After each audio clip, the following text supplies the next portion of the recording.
या वडील कुठे काय नेमकं चर्चा झाली? गोरख अनर्थ गौरव अनर्थ हा एक चांगला गोरक्षक आहे। या राज्यामध्ये महाराष्ट्र गो हत्या बंदीचा कायदा लागू झालेला आहे, परंतु या कायद्याची पायमल्ली, कायद्याला धुडकवण्याचं काम काही इथली मंडळी करताय आणि त्या दृष्टिकोनातून गोरक्षक गायीची कुठंच हत्या होऊ नये, गायीची सेवा करणारे गोरक्षक हे सातत्याने गायीची सेवेसाठी तत्पर असताना या गायीच्या गोरक्षकांना टिपून त्यांना मारणे, धमकावणे अशा वारंवार घटना या वैजापूर तालुक्यात घडत आहे। आणि त्यामधलाच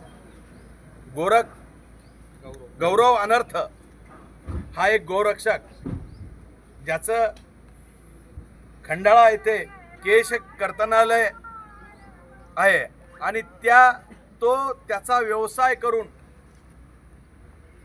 गायींची सेवा करणं ही त्याची भूमिका सातत्याने राहिलेली आहे। तो काही गावगुंडा नव्हता, परंतु त्याच्यावर ही गोरक्षक असताना, गायीची सेवा करताना त्याने काही स्लोगन गायीबद्दल टाकले आणि त्या स्लोगनाचा आधार घेऊन काही कसायांनी त्याला 2 वेळेस मागे त्याच्यावर प्राणघातक हल्ला करण्याचा प्रयत्न केला आणि त्याला 2 वेळेस प्राणघातक हल्ल्यामध्ये तो वाचला। त्याला आता 3ऱ्यांदा या लोकांनी मारण्याचा, जीवे मारण्याचा बेत रचला आणि त्या बेतला एका ठिकाणी बोलवलं, परंतु तो सतर्क होता आणि त्या सतर्क असताना त्याने त्याच्या काही गोरक्षकांना ही गोष्ट सांगितली आणि गोरक्षकांनी त्यांना सांगितलं की तू एकटा जाऊ नको। तरी त्याला त्याच्या दुकानात घुसून 50 जणांनी त्याच्यावर एकट्यावर हमला करण्याचा प्रयत्न केला आणि हा गौरव अनर्थ हा तिथून बिचारा आपला जीव वाचून दुसरीकडे गेला। तिथेही त्याला गाठण्याचा प्रयत्न केला त्या 50 जणांनी आणि त्याला 50 जणांनी मारण्याचा प्रयत्न करत असताना आत्मसंरक्षणासाठी त्याला काही पाऊल उचलावं लागलं। दुर्दैवी त्याच्यातून घटना घडली, ती घटना दुर्दैवी आहे, परंतु ही वेळ आणणारी माणसं कोण आहे, ही वेळ त्याच्यावर का आणावी, ही अशी वेळ आणणारी ही लोक कोण आहे, ते शोधण्याचं काम पोलिसांचं आहे आणि तेच पोलिसांना सतर्क करण्यासाठी, पोलिसांना त्यांच्यावर कारवाई करण्यासाठी आतापर्यंत पोलिसांनी तक्रार घेतली नव्हती आणि ती तक्रार आज दाखल करण्याच्या भूमिकेतून मी आज वैजापूर तालुक्याच्या पोलीस स्टेशनला आलेलो आहे। निश्चितच कोणी जर याच्यामध्ये जाऊन धर्माच्या भूमिकेतून काम करत असेल आणि गोरक्षकाच्या विरोधात जात असेल तर निश्चित कायद्याचा बडगा त्याच्या विरुद्ध उचलावा। या भूमिकेतून या पोलीस स्टेशनना सतर्क करणे आणि त्यांना सल्ला देण्यासाठी मी इथं आलो की आपण एकतर्फी कारवाई करू नका। ज्याच्याकडनं एखादी दुर्दैवी घटना घडली त्याने ती घटना स्वतःहून घडवली नाही, त्याच्या जीव वाचवण्याच्या भूमिकेतून त्याने ही घटना घडली, ती घटना दुर्दैवी आहे, परंतु ही माणसं कोण आहे, ही आतापर्यंत का पकडल्या गेली नाही, या माणसांना का खऱ्या अर्थाने यांच्यावर आतापर्यंत कारवाई झाल्या नाही। सातत्याने गोहत्या बंदी कायदा असताना ही माणसं सराट धुमाकूळ माजवत आहे आणि या धुमाकूळ माजवणाऱ्या लोकांना आपण ताब्यात का घेतलं नाही।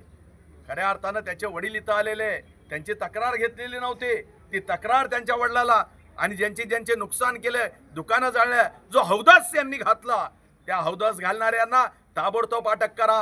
हा कायद्याचा बडगा खऱ्या अर्थानं पोलिसांनी उचलावा आणि ताबडतोब कारवाई करावी आणि त्यांना अटक करावी।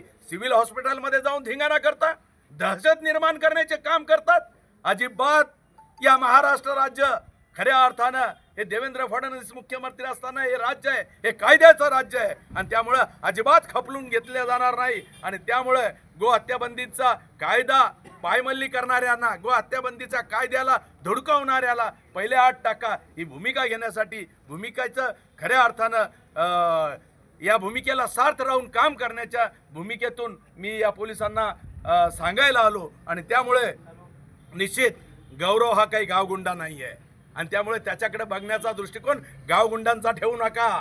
त्यानं आत्मसंरक्षणासाठी हे पाऊल उचललं, त्याला ते दुर्दैवी पाऊल उचलायला भाग पाडणाऱ्या लोकांनाही 8% ही भूमिका घेऊन आम्ही इथं आलो। माझ्याबरोबर या जिल्ह्याचे अध्यक्ष सन्माननीय संजयजी खंबायते आणि इतर या वैजापूरचे सर्व पदाधिकारी इथं आलेले। निश्चितपणे महाराष्ट्राने जे जे कायदे लागू केले त्या कायद्यांना खऱ्या अर्थानं ताकद द्यावं या भूमिकेतून आम्ही कार्यकर्ते काम करतो। धन्यवाद। माजी खासदार इम्तियाज जलील यांनी देखील उपजिल्हा रुग्णालयात जेव्हा जमा झाला होता तेव्हा भेट दिली होती, त्याकडे कसं बघतात? खऱ्या अर्थानं लोकप्रतिनिधी राहिलेल्या नेत्यानं कायद्याची पायमल्ली जे काही माणसं करतात त्यांच्या विरोधात जायला पाहिजे। निश्चितच घटना दुर्दैवी आहे, मी मान्य करतो, ही दुर्दैवी घटना घडायला नाही पाहिजे, परंतु ही वेळ आली त्यामध्ये तो एकटा नाही आहे, त्याच्यावर ही वेळ कोणी आणली त्या लोकांच्या विरोधातही इम्तियाज जलीलनं बोललं पाहिजे। आपण खासदार राहिलेले आहात, कायदा हा पाळला गेला पाहिजे हे खासदाराला चांगलं कळतं, पण एकतर्फी भूमिका घेऊन जर इथं दबावाखाली पोलिसांना आणायचं काम करत असेल तर अजिबात खपवून घेतल्या जाणार नाही आणि त्याच पद्धतीनं उत्तर देऊ। ह्या कायद्याने जे होतंय ते कायद्याने होईल, आपण त्याच्यात हस्तक्षेप करू नये। त्यांनी भेट दिली आणि मीही त्यासाठी भेट दिली की तोही मुलगा गौरव हा गावगुंडा नाही आहे, त्याला बिचाऱ्याला ही वेळ आणणाऱ्या लोकांना अटक करा हे मी सांगायला इथं आलोय। काही तक्रारदार आले का त्याच्यात? हो, आता तक्रार द्यायला लागले, ज्यांची दुकानं जाळली, ज्यांच्या घरात घुसली, आता तो सिव्हिलवाला लपला त्यालाही बोलून घेतोय। असं नाही आहे, हे कायद्याचं राज्य आहे, दहशत घालवतं का? आणि म्हणून इम्तियाज जलीलला नाही सांगणं आहे, आपण लोकप्रतिनिधी राहिलेला आहे, कायदा काय या देशात कायद्याला मोठं मानलं गेलेलं आहे आणि कायद्यापेक्षा कोणी मोठं नाही आहे। सर, आपण या संदर्भात गृहमंत्र्याची भेट घेणार का? मी सांगतो, कायद्याने जे काही होईल ते कायद्यानं झालं पाहिजे। गृहमंत्र्याला एवढंच सांगणार आहे की आपण आणखीन कायद्यामध्ये या कायद्याला पायमल्ली न होता या कायद्यासाठी काही आणखीन जरब कलमा तयार कराव्या, जेणेकरून अशा गोरक्षकाकडनं अशा घटना घडणार नाही आणि गोरक्षकांचे सुद्धा जीव जाणार नाही। बऱ्याच ठिकाणी गोरक्षकांचे जीव गेलेले आहे, त्याकडे कोणी बोललं नाही, त्यांच्याबद्दलही बोललं गेलं पाहिजे आणि या भूमिकेसाठी आम्ही आलेलो आहे।